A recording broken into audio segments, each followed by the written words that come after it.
mencapai 1 tahun. Kecuali kalau zakat fitrah itu setiap bulan Ramadan. Zakat mal misalnya, mesti kalau sudah mencapai 1 tahun harus jamaah sekalian keluarkan zakatnya. Jamaah sekalian beli emas bulan puasa tahun lalu 100 gram.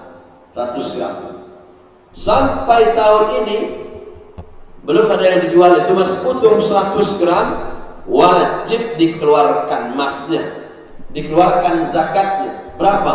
Dengan nominal 2,5%. Kalau emasnya sudah 85 gram, maka sudah wajib jika sudah mencapai kepemilikannya selama 1 tahun, namanya haul. Kemudian yang kedua, ada namanya nisab, yaitu sudah mencukupi. Kalau jamaah sekalian baru punya emas 50 gram, belum terkena kewajiban berzakat. Kenapa? Karena minimal kepemilikannya ukurannya 85 gram emas. Kalau jamaah sekalian punya emas minimal 85 gram, sudah selama 1 tahun, wajib selama dia 1 tahun itu, artinya haulnya, maka tahunnya itu mesti harus dia keluarkan zakat. Jika tidak hadirin sekalian, maka itu akan berdampak. Satu, mendapatkan dosa besar. Yang kedua, kalau dia tidak bertaubat, maka Allah akan jadikan harta-harta yang dia simpan sehingga dia tidak keluarkan zakatnya, itu akan menjadi setrika, gosokan bagi punggungnya nanti tatkala Allah ceburkan ke dalam neraka. Na'udzubillah min dzalik. Kemudian jamaah dimuliakan oleh Allah Subhanahu wa taala, ada namanya infak, ada namanya zakat, ada namanya sedekah. Bedanya lagi, kalau infak sama sedekah itu bisa berupa barang, bisa juga kalau sedekah jamaah sekalian bisa berupa amalan. Itu bedanya antara zakat dengan infak dan sedekah. Sedekah itu jauh lebih luas. Makna sedekah itu bisa masuk zakat itu sendiri, bisa masuk infak itu sendiri, karena maknanya jauh lebih luas. Makanya jamaah sekalian, tatkala kita bersedekah, mengatasnamakan orang tua kita, sedekahnya sampai. Itu judulnya sedekah, tapi berupa pahala yang kita sedekahkan. Beda dengan kalau infak. Infak itu dari harta-harta yang kita miliki. Kalau zakat bisa berupa harta, entah dia harta dari pertambangan, dari juga ternak-ternak, mungkin dari hasil pertanian. Setiap dia selesai dari panen dan seterusnya, mesti dikeluarkan zakatnya setelah dia panen atau musim dan lain sebagainya. Jadi zakat jamaah sekalian punya ketentuan khusus dan sifatnya wajib. Lalu bagaimana dengan zakat fitri jamaah sekalian, atau sering kita sebut dengan zakat fitrah? Ini zakat fitri atau sering disebut dengan zakat fitrah. Dan zakat ini jamaah sekalian, zakat fitri, dari kata namanya fitri itu artinya berbuka, iftar. Zakat ini sebenarnya dikeluarkan karena berakhirnya bulan Ramadan. Maka sebaiknya waktu menyalurkan zakat fitrah ini jamaah sekalian di hari terakhir bulan Ramadan. Kenapa? Karena ini sesuai yang disunnahkan oleh Rasulullah SAW. Bahkan zakat fitri ini atau zakat fitrah ini hadirin sekalian boleh kita keluarkan tatkala di pagi hari, asal sebelum dilakukannya salat Idul Fitri. Jadi jamaah sekalian, misalnya lupa Ramadan sudah selesai, hari ini Lebaran, tapi membayarkannya asal sebelum ditunaikannya Idul Fitri, salat Idul Fitri, masih boleh bayar zakat fitrah, boleh. Tapi kalau sudah ditunaikan zakat sholat Idul Fitri, dia lupa belum bayar zakat, maka tidak sah zakatnya. Zakat fitrinya atau zakat fitrahnya tidak sah. Nah, maka kadang-kadang di Indonesia, hadirin sekalian, untuk mewanti-wanti itu semua, maka apa yang terjadi? Akhirnya amil zakat itu mereka mengumpulkannya mulai dari 10 hari terakhir bulan Ramadan sampai nanti terakhir bulan Ramadan, untuk antisipasi agar nanti kita tidak terburu-buru di dalam mendistribusikan zakat fitri atau zakat fitrah yang akan kita keluarkan. Nah, jamaah sekalian dimuliakan oleh Allah Subhanahu wa taala. Siapa yang wajib mengeluarkan zakat fitrah itu? Siapa yang wajib membayar zakat fitrah itu? Siapa saja. Anak kecil boleh enggak? Kan gitu ya. Kemudian orang tua kita yang lagi sakit di rumah misalnya gimana? Dibayarin enggak dan seterusnya. Maka jamaah sekalian, kewajiban zakat fitri itu jatuh kepada setiap muslim yang merdeka. Jadi orang-orang beriman, orang-orang muslim yang dia merdeka, bukan seorang budak, bukan dalam tekanan dan lain sebagainya. Itu yang pertama. Yang kedua, dia memiliki makanan sebanyak kurang lebih 1 sok. 1 sok itu ini jamaah sekalian 4 mud. 1 sok itu 4 mud. 1 mud itu segini. Tuh. Jadi kalau di rumah jamaah sekalian itu ada sisa makanan beras misalnya 1, 2, 3, 4, itu 4 mud. Ini mud ini begini, ini mud itu gini. Dalam istilah Arab. Jadi 1 mud, nah ini 1 gini. 1 sok itu 4 mud, 4 gini. Gitu Pak. Jadi bisa ibu-ibu nanti di rumah, kalau mau zakat fitrah berupa beras, begini, tapi agak penuh, bukan setengahnya, penuh. Ambil itu. Taruhin. Ambil lagi, taruhin. Karena zaman dulu belum ada literan, jadi pakai tangan. Tangan orang Arab gede. Ukuran yang harus kita pakai tangan orang yang gede. Jangan pakai tangan anaknya, apalagi anaknya masih umur 5 tahun. Biar ngirit-ngirit katanya, lumayan beras mahal. Ngirit-ngirit untuk zakat akhirnya. Maka jamaah sekalian mesti hati-hati. Ambil tangan bapaknya gede, 1, 2, maka dikira-kirakan oleh para ulama kita kurang lebih kalau dikilokan itu 2,5 kilo. Tapi sekarang jamaah sekalian mesti harus lebih hati-hati kita, karena sudah banyak yang meneliti itu ternyata lebih dari 2,5 kilo. Berapa kurang lebihnya? 2,7 sampai 2,8 kilogram. Itu jauh lebih hati-hati daripada yang 2,5 kilogram. Nah itu jamaah sekalian, jauh lebih hati-hati itu. Walaupun ya kalau masih ada yang 2,5 kilogram silakan. Yang mengeluarkannya setiap muslim yang merdeka. Masih ada makanan pokok yang merupakan kelebihan dari makanan pokok untuk dirinya dan keluarganya di rumah untuk sehari semalam. Orang tersebut jamaah sekalian wajib berzakat untuk dirinya sendiri berzakat, dan setiap orang yang menjadi tanggungan nafkahnya. Siapapun orang yang menjadi tanggungan nafkahnya, wajib dia keluarkan zakatnya. Itu coba Pak, berapa di rumah tanggungannya? Banyak. Kalau 10 berarti 10 orang itu kasih semua. Keluarkan zakat.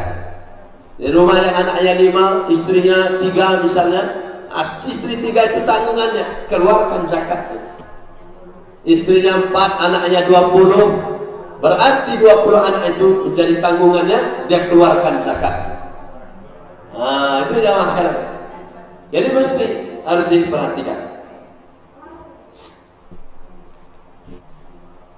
Dan juga bahkan jamaah sekalian, dalam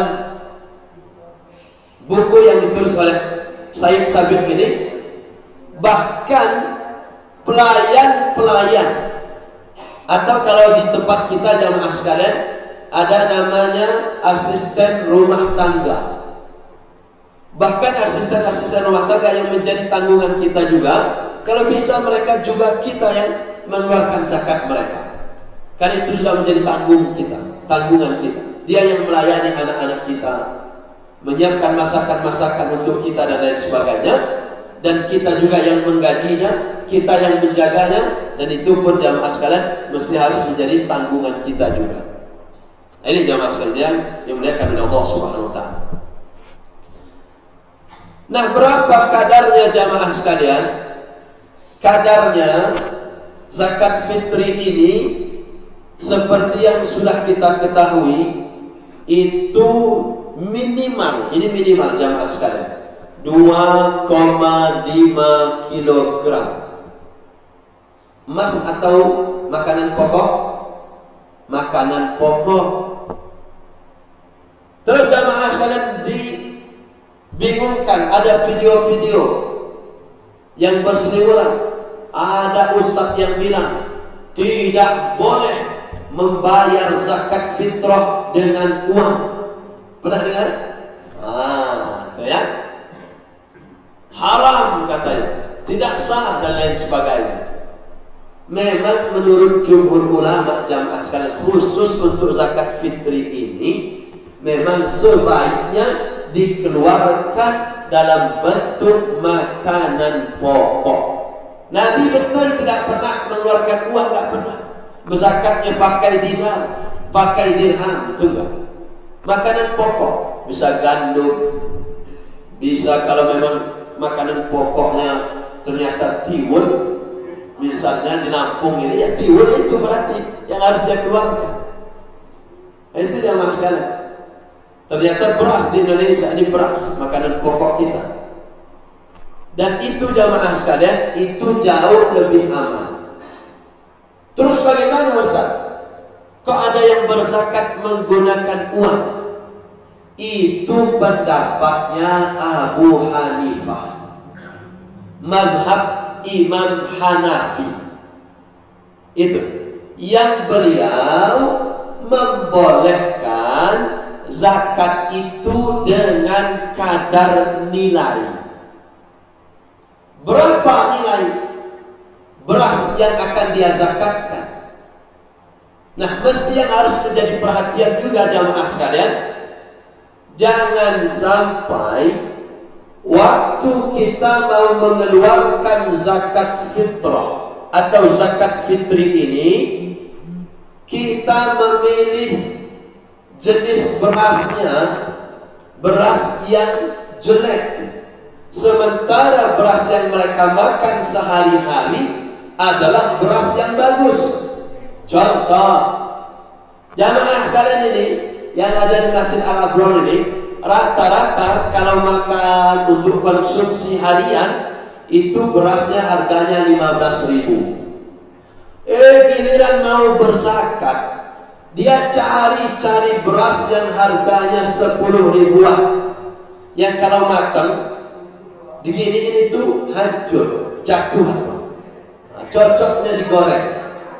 Itu. Tapi kalau untuk dia makan sehari-hari, beras bulat, merek-merek hebat semua. Giliran pas untuk dia belikan, mau dibayarkan untuk zakat, dia cari beras yang harga 10 ribuan, maka bisa jadi batal zakatnya. Kenapa? Karena dia memilih yang terburuk. Sementara kata Nabi, innallaha tayyibun la yaqbalu illa tayyiban. Sesungguhnya Allah itu baik, kata Nabi. Allah tidak menerima kecuali yang baik-baik saja.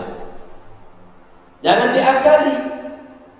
Jangan sekalian makan beras-beras pula, giliran untuk zakat cari yang termurah baru dizakatkan. Haram. Gak boleh. Bisa jadi batal zakatnya. maka zakatlah seperti makanan yang biasa dimakan oleh para jamaah sekalian. Kalau biasa makan beras yang harga 20 ribuan sekilo, maka zakatnya 20 ribuan juga sekilo. Kalau biasa jamaah sekalian beri beras yang 15 ribuan 1 kilo untuk dikonsumsi harian, itu juga yang harus dia zakatkan.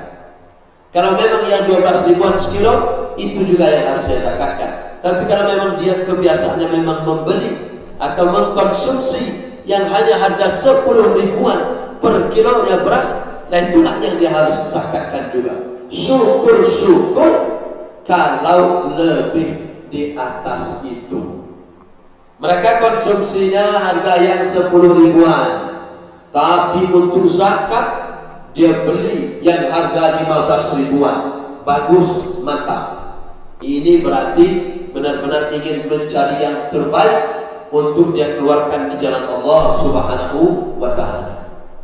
Jangan justru sebaliknya, konsumsi yang baik-baik waktu mau berzakat justru memberikan yang buruk. Na'udzubillah min dzalik. Nah, maka ini jamaah sekalian yang dimuliakan oleh Allah Subhanahu wa ta'ala, yang harus kita perhatikan. 2,5 kilogram minimal sebaiknya makanan pokok, karena pendapatnya Abu Hanifah yang membolehkan dengan nilai duit atau dengan nilai rupiah, dihargai nilainya.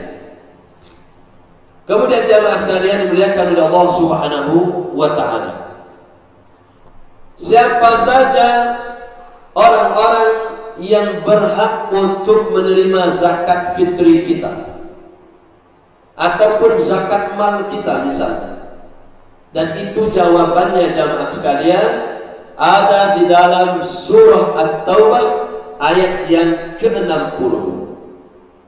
Siapa mereka? Orang-orang yang berhak menerima. Kalau misal jamaah sekalian mau langsung, ada jamaah sekalian di Masjid Al-Abrar biasanya ada panitia pengumpulan zakat. Biasanya UPZ, Unit Pengelola Zakat. Kami kemarin dapat SK dari Basnas Kota Bandar Lampung. Kami termasuk yang diberi izin untuk memungut zakat jamaah di masjid kami atau di sekitaran lingkungan kami. Ada SK-nya. Atau bisa disepakati dibentuk oleh jamaah sekalian. Siapa ketuanya? Ada panitianya Pak Ahmad, misalnya wakilnya Pak Muhammad, sekretarisnya siapa misalnya, dan seterusnya. Silahkan saja. Kalau jamaah sekitar sini mau mempercayakannya kepada unit pengelola zakat yang ada di masjid misalnya, silahkan. Tapi misal ternyata jamaah sekalian ingin langsung menemui orangnya di sana, boleh nggak Ustaz? Boleh, asal dia memenuhi syarat atau asnaf yang Allah sebutkan di dalam surah At-Taubah ayat yang ke-60 ini. Nah, syukur-syukur jamaah sekalian kalau yang masuk 8 asnaf itu ternyata masih ada hubungan kekerabatan dengan jamaah sekalian. Kebetulan misalnya masih ada hubungan saudara, dia orang miskin, fakir, silakan. Tapi kalau jamaah sekalian tidak mau repot-repot cari-cari orang miskin, kumpulkan saja kepada unit pengelola zakat yang ada di masjid-masjid yang terdekat dengan rumah-rumah atau lingkungan kita. Itu pun sudah sah. Minimal berapa tadi jamaah sekalian? 2,5 kilogram. Tapi kalau saran dari kami jamaah sekalian, lebihkan dari 2,5 kilo. Lebihkan 2,7 atau 2,6 kilogram minimal. Itu jauh lebih aman. Kenapa jamaah sekalian? Karena kita menghindari dari perdebatan atau perbedaan pendapat yang ada. Ini jamaah sekalian. Siapa saja yang wajib menerima zakat itu? Yang pertama, innamas shadaqatu lil fuqara. Itu yang pertama jamaah sekalian. Sesungguhnya zakat-zakat ini kata Allah, satu peruntukannya. Yang pertama adalah lil fuqara, jamak dari fakir. Fakir itu bagaimana? Orang-orang yang memang penghasilannya susah, untuk makanan harian aja susah, itu fakir. Kalau miskin masih ada jatah kelebihan, lebih tinggi sedikit daripada orang fakir. Orang fakir itu dah benar-benar dah.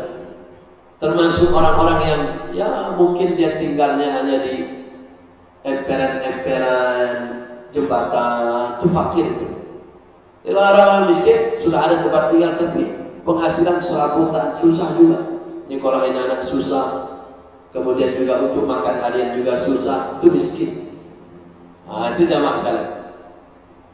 Karena nanti kalau jamaah sekalian tidak fahami dari kedelapan asnaf ini sebagai penerima zakat, khawatir nanti keliru cara menyalurkan zakat dari jamaah sekalian.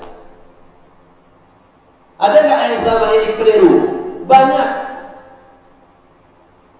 Di kampung-kampung terutama jamaah sekalian, banyak orang yang keliru waktu menyalurkan zakat fitri atau zakat fitrahnya.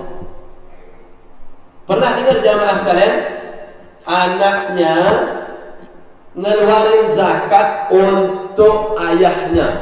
Ada? Ada pernah dengar? Di kampung banyak seperti itu. Itu tidak sah zakatnya. Kalau ada masih jamaah sekalian ibu-ibu seperti itu, maknya tinggal di mana, misalnya tinggal di kampung sebelah, ayo ke mak dulu lah. Akhir Ramadan ini sambil bawa beras 5 kilo. Mak, ini zakat saya sama papanya. Nggak sah. Kenapa? Karena zakat tidak boleh diberikan kepada orang yang wajib kita nafkahi.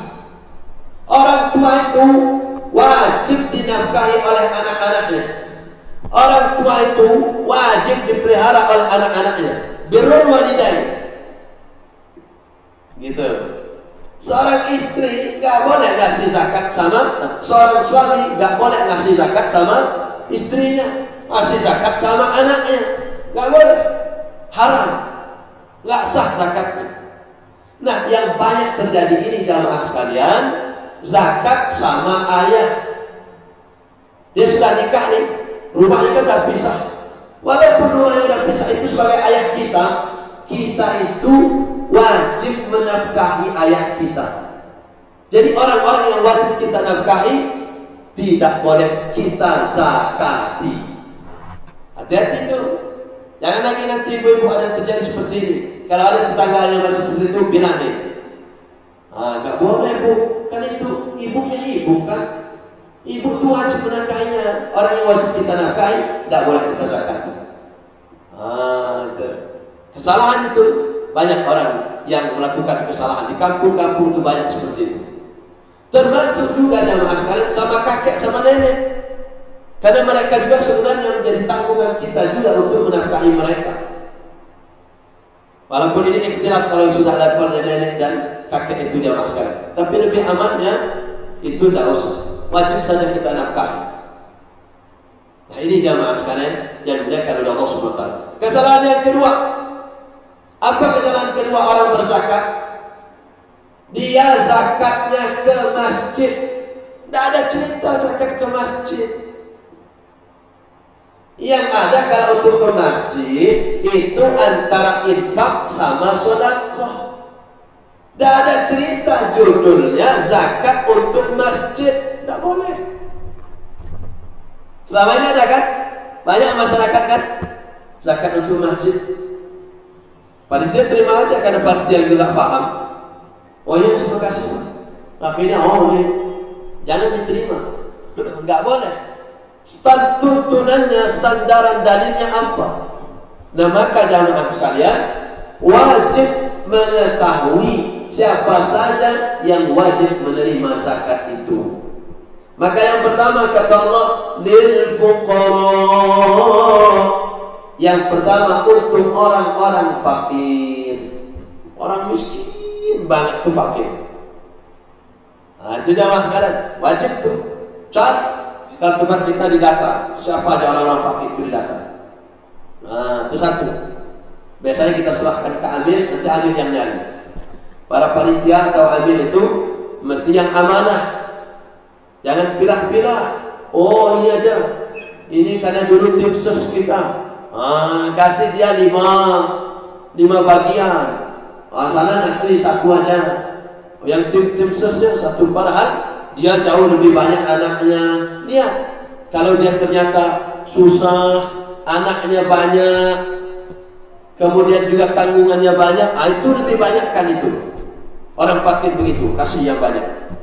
Jangan mentang-mentang yang jadi tim suksesnya atau yang menjadi tim pemenangan waktu dia nyalek, waktu pilpres dulu, itu yang dia banyakkan. Jangan. Itu berarti punya kepentingan duniawi, tidak adil namanya. Itu jamaah sekalian. Fakir yang pertama. Kemudian berikutnya, lil fuqara'i wal masakin. Yang kedua untuk orang-orang miskin. Sebagaimana sudah kita ketahui orang-orang miskin itu. Jadi urutan prioritasnya jamaah sekalian, prioritasnya itu sesuai urutan ayat.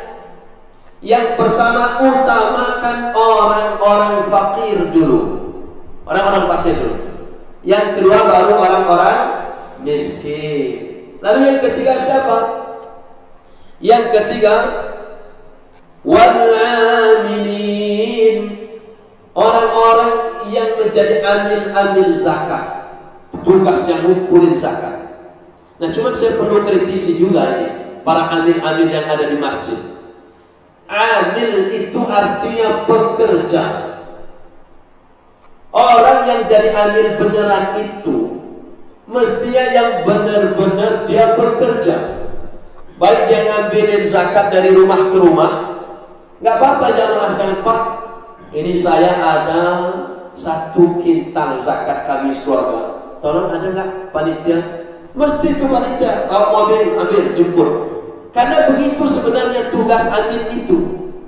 Bukan cuma dulu tenang di bawah AC, nerima orang datang langsung salaman, terima kasih. Itu memang benar, ada amil juga bisa. Tapi kan terlalu santai. Amil yang benar itu dia benar-benar mengingatkan, mengambil, membungkus, membagi, mendistribusikan. Itu amil yang benar. Tapi kalau cuma nongkrong aja, itu bukan amil namanya. Nah, amil yang sudah bekerja dengan maksimal mengurusi zakat itu jamaah sekalian, dia boleh menerima zakat. Maka kadang-kadang amil itu jamaah sekalian, zakat yang terkumpul ada untuk amil, bagiin. Itu boleh. Tapi yang benar-benar kerja, kalau dewan-dewan penasehat, ya kan, dewan pembina yang nggak kerja itu nggak usah dapat, nggak apa-apa. Itu ya, karena nongkrong aja. Tapi kawan-kawan yang benar-benar banting sampai berhaus-hausan itu, itu yang mesti harus kita kasih. Ini jamaah sekalian. Kalau di masjid-masjid kita, jamaah sekalian, kan udah Allah SWT. Wal mu'allafatu qulubuhum. Orang-orang yang dibujuk hatinya, orang-orang mu'allaf itu jamaah sekalian. Kalau banyak misalnya di Al-Abrar ini ternyata ngumpulin zakatnya bisa sampai 1 miliar. Itu cari mu'allaf yang baru masuk Islam itu, biar dia lebih semangat lagi. Kita kuatkan hatinya, kita bantu keperluannya. Itu jamaah sekalian. Urutan berikutnya, fakir, miskin, amil, mu'allaf. Kemudian siapa? Wa fil riqab. Orang-orang yang memerdekakan budak. Kalau tempat kita di Indonesia ini agak susah jamaah sekalian. Tapi mungkin di Arab sana, Timur Tengah mungkin banyak yang memperjuangkan orang-orang yang menjadi perbudakan. Dia memerdekakan mereka. Nah, orang ini boleh dikasih zakat. Wa fir riqab wal ghalimin. Berikutnya, orang-orang yang memiliki banyak hutang, tapi bukan hutang untuk keperluan duniawinya. Hutang mobil, ya kan? Hutang kredit rumah, itu untuk kepentingan duniawi. Maka di dalam kitab ini jamaah sekalian, dia berhutang karena untuk menegakkan kalimah Allah, untuk berjihad. Contoh misalnya di Palestina sekarang lagi berseteru, berperang antara Israel dengan warga Gaza. Dia berusaha untuk mendamaikan atau memberikan bantuan-bantuan kepada warga-warga Gaza yang sudah hancur rumahnya, yang tidak punya tempat tinggal, makanan habis dan lain sebagainya, sampai dia berhutang-hutang untuk membantu saudaranya itu. Nah, dia ternyata banyak hutang dan mungkin dia agak susah untuk membayarnya. Boleh kita berikan zakat. Berapa hutang dia? Kita ambilkan dari zakat, kita bayarkan. Boleh. Atau dia ingin mendamaikan dua orang yang sedang bertikai. Ada orang bertikai, dua saudara. Satunya minta tebusan, satunya nggak punya duit untuk nebus. Akhirnya dia bantu nebus, tapi akhirnya menyebabkan dirinya berhutang. Nah, karena itu jamaah sekalian, orang yang berhutang ini, gharim ini, boleh kita berikan zakat untuk dia. Nah, itu jamaah sekalian. Ini kalau orang-orang kaya sebenarnya, kalau ngutang, tapi ngutangnya Pajero, ngutangnya Fortuner, itu orang kaya sebenarnya. Dan itu untuk kepentingan duniawinya.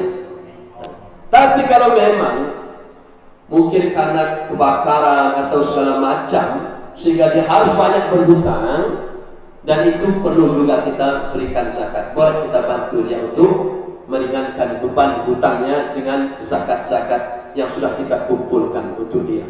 Gharib namanya. Berikutnya jamaah sekalian, wa fi sabilillah,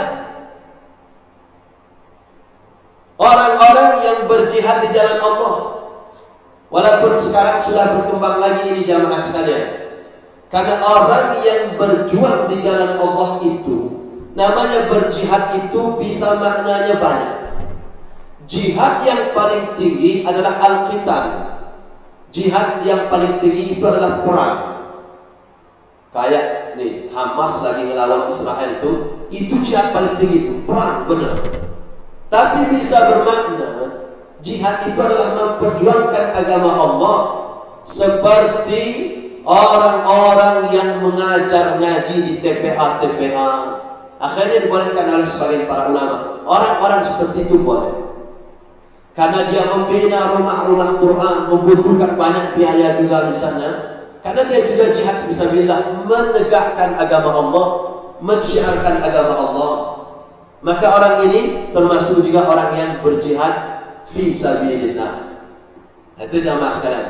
Maka termasuk di tempat kami memang guru-guru ngaji yang memang layak untuk diberikan zakat, karena kita anggap dia adalah merupakan salah satu orang-orang yang berjihad di jalan Allah Subhanahu wa taala. Kami kasih. Nah, itu jamaah sekalian. Kemudian yang terakhir, Ibnu Sabil, orang-orang yang sedang dalam perjalanan lalu kehabisan bekal.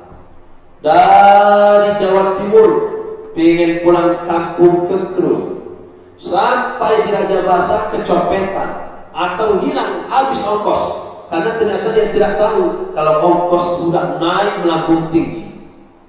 Mau ngadu gimana? Akhirnya datang, Pak, gimana Pak, boleh dibantu?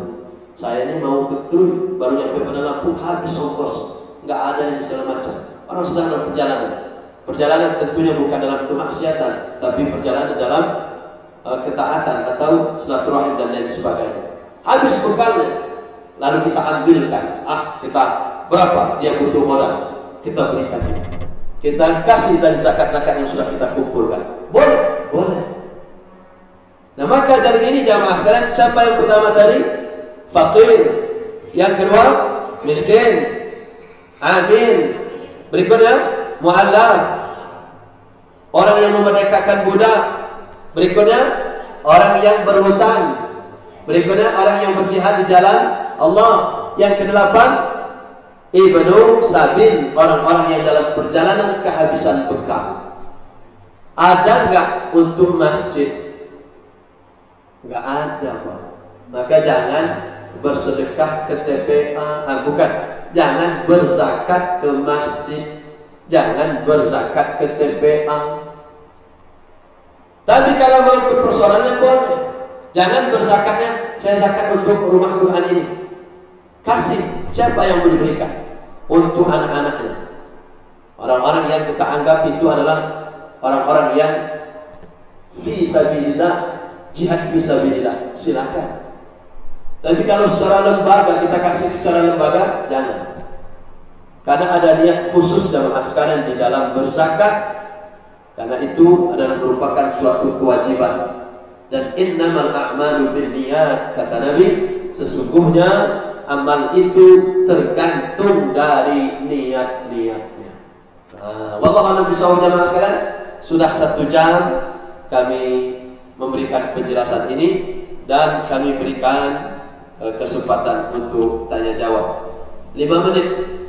Setelah 5 menit lagi ini kami izin mau kabur ke bypass di Baitul Mukmin. Ada? Silakan yang mau tanya, silakan. Mohon maaf Ustaz. Ya. Saya kan terlambat urusan data. Oh iya, terlambat. Jadi yang di atas tadi saya belum menerima penjelasan masalah untuk penerima zakat tentang amil. Nah, yang saya pertanyakan, kalau apakah perbedaan amil dengan panitia? Kalau mungkin sudah saya tadi ya saya maaf, cuma saya belum paham. Kalaupun berbeda amil dengan panitia, apakah kalau panitia itu dapat menerima zakat? Kecuali kalau dia panitia itu termasuk golongan fakir dan miskin gitu ya. Nah, itu yang pertama. Yang kedua, apakah dengan uang yang terdapat di penerimaan zakat itu bisa digunakan untuk keperluan penelitian zakat? Misalkan untuk keperluan membeli kemasan atau yang lain-lain. Gitu. Cukup itu kayaknya. Baik. Jamaah sekalian, apakah amil dengan panitia itu sama? Sebenarnya jamaah sekalian, kalau dari segi bahasa adalah lajnah itu panitia, amil itu kan pekerja. Tapi sebenarnya adalah mirip. Walaupun ada sebagian di zaman sekarang ini yang mempermasalahkan panitia zakat di masjid, kata itu bukan amil mereka, nggak layak dapat zakat segala macam. Silakan saja, itu pendapat mereka. Tapi selama dia bekerja, memang amil yang resmi itu adalah SK-nya dari lembaga kepemerintahan. Tapi bisa juga asal memenuhi secara syariat, dibentuk, dan mereka benar-benar melakukan aktivitas sebagaimana layaknya seorang amil, maka mereka berhak untuk menerima zakat itu. Tidak memandang apakah dia kaya atau miskin, dia pejabat atau bukan. Kalau memang benar-benar dia amil. Nah, maka saya singgung tadi, amil itu saya bilang bukan nongkrong aja di masjid, tapi benar-benar nanti dia terjun membagikan ke masyarakat. Dia share ke masyarakat, bagikan. Dia juga yang menghitung nanti, mulai menimbang, mengemas segala macam, membagikan, mengingatkan juga masyarakat bahwa ini sudah tanggal sekian, mohon masyarakat yang punya zakat mal, zakat fitrah silahkan dikumpulkan di masjid misalnya, silahkan, tidak apa-apa. Dan itu sama dengan amil, walaupun hanya namanya panitia. Amil kan bahasa Arabnya, bahasa Arabnya amil, wal amilin. Nah itu. Jadi menurut kami boleh saja, asal dia memang sudah bekerja seperti pekerjaan yang dilakukan oleh amil zakat. yang digariskan oleh syariat ini. Nah, itu Pak, satu. Yang kedua, apa yang kedua tadi? Apakah uang misalnya kalau ada yang berzakat? Tadi saya anjurkan untuk zakat fitri atau fitrah, saya anjurkan untuk berupa makanan pokok. Itu jauh lebih aman. Walaupun mazhab Abu Hanifah membolehkan dengan nilai mata uang, boleh. Tapi jamaah sekalian, misalnya ada orang berzakat menggunakan uang dan lain sebagainya, lalu panitia tadi ambil zakat yang ada di masjid itu menggunakan uang itu, maka jangan jamaah sekalian. Kenapa? Karena peruntukan zakat itu sudah jelas peruntukannya. Ada berapa tadi? 8. 1 fakir miskin. Kemudian mu'allaf. Amin. Siapa lagi? Hah? Orang berhutang. Terus berjihad di jalan Allah. Ibnu Sabil. Satu lagi? Udah mu'allaf. Orang dalam perjalanan Ibnu Sabil itu. Apalagi 8. Ada 8 itu. Orang yang jihad fisabilillah sudah disebutkan juga tadi. Fakir miskin ditumpuk lagi coba. Gharim mu'allaf fisabilillah. Satu yang tidak disebutkan wafir riqab. Mobil saya Pak, siapa Pak? Bukan. Wafir riqabnya lupa. Orang yang memerdekakan buruh. Itu yang lupa sama jamaah sekalian. Dah. Jadi bukan untuk panitia ini. Jangan dulu. Kalau memang itu belum saatnya untuk dibagikan jamaah sekalian. Nah itu. Maka sebaiknya dalam operasional yang dilakukan itu ngambil dari uang-uang infak ataupun sedekah atau kas masjid saja. Yang zakat biarkan dulu. Kalau sebelum pembagiannya jangan diganggu-ganggu. Begitu Pak. Itu jauh lebih aman. Itu. Wallahu a'lam bishawab. Silakan ibu-ibu satu aja. Ya, silakan.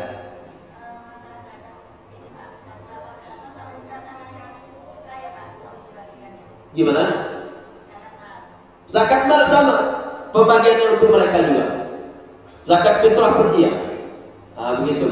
Zakat mal, zakat fitrah. Itu sama. Asnafnya 8. Itu. Maka tadi saya tegaskan, jangan berzakat sama orang tua.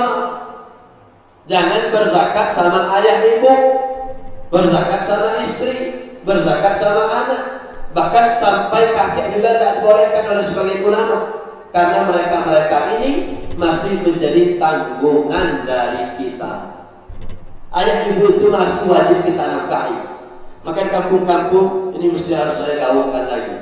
Banyak di kampung tuh bawa zakat sama orang tuanya sendiri. Padahal orang tuanya itu masih wajib dia nafkahi. Jangan berzakat sama orang yang wajib kita nafkahi. Itu jamaah sekalian. Semua wajib ini Pak ya, maksud wajib orang tua kita zakat ya Pak ya. Kita beri zakat, kalau kita bayar zakatnya itu wajib Pak ya. Kalau kita yang membayarkan zakat orang tua, silakan saja. Kalau dia memang menjadi tanggungan kita, keluarkan. Ayah kita nggak usah ya, kamu nanti saya aja yang dari tanggung. Bagus, itu anak soleh itu baru. Itu. Silakan aja, karena tanggungan kita orang tua. Apalagi dia tinggal di rumah kita dan lain sebagainya. Itu. Wallahu a'lam bishawab jamaah sekalian. Terima kasih, semoga bermanfaat. Nampaknya baru ramai. Ini sudah 5:30 ya. Sayangnya terlalu cepat aja ya. Ya, hujan kan? Hujan. Baik jamaah sekalian. Terima kasih. Semoga bermanfaat. Insyaallah kita sambung di lain waktu. Dan mari kita tutup dengan bersama-sama melafazkan doa kafaratul majlis. Subhanakallahumma wa bihamdika asyhadu an la ilaha illa anta astaghfiruka wa atubu ilaik. Dan bagi jamaah sekalian sampai nunggu berbuka, silakan tilawah, nambah hafalan dan lain sebagainya. Insyaallah ini sudah masuk 10 hari terakhir bulan Ramadan. Siapa tahu nanti malam Lailatul Qadar. Malam berapa nanti malam? Malam berapa? Malam 27. Malam 27 kan? Yang puasanya hari Senin maksud saya. Malam 27 kan? Iya. Yang puasa hari Selasa malam 26. Makanya dua-duanya benar. Makanya jamaah sekalian cari Lailatul Qadar itu jangan cuma cari malam ganjil, tapi semuanya. Apalagi kalau dua versi. Gimana kalau nanti malaikat turunnya malam Lailatul Qadar itu adanya pas di malam ganjil versi yang hari Senin. Jamaah sekalian kelewatan. Iya kan? Iya, ini malam 27 ini. Untuk yang versi hari Senin. Malam 26 yang Selasa. Nah itu.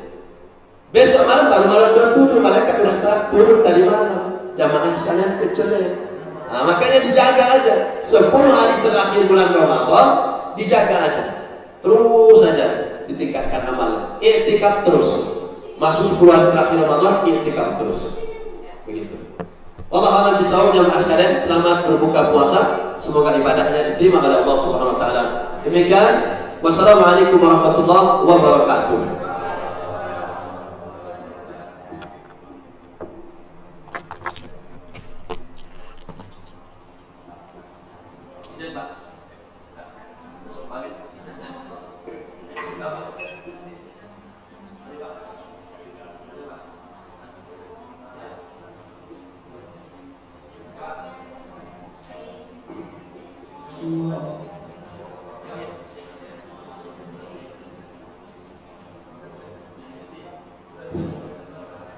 Untuk sesi kedua dengan